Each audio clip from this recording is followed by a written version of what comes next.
All right, let's look at some smart chips that Google Docs allows us to add in the document to act as a form. So the first one that you see, the first set of elements are for you to add and use it in the document. And the next set is the placeholders. Let's look at each of these. The first one is a date picker. Then you have people picker. Then you've got file picker, event, and location. You can either directly add these elements within the document, or you can leave placeholders that you see here, so that you need someone else to use this placeholder and add specific information. I'm going to delete all this, and let's look at how we can get this smart chips.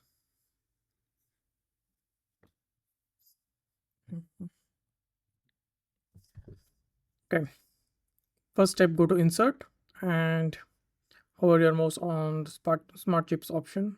Let's look at date first.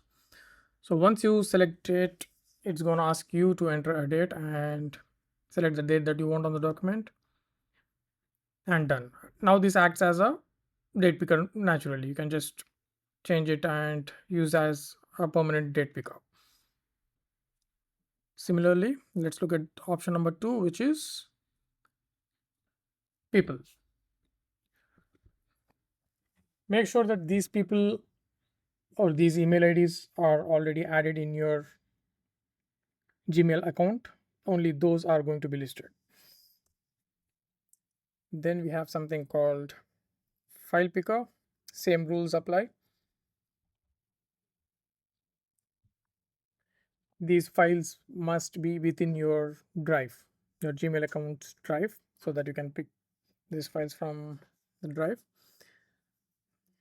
And calendar event. Okay.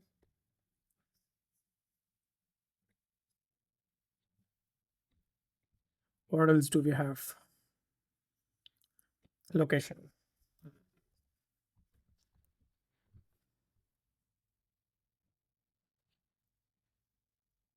Now these fields themselves act as placeholders as well as pickers. But if you just want a placeholder without any information on it, same steps, go to insert, select smart chips, and then you have placeholder chips.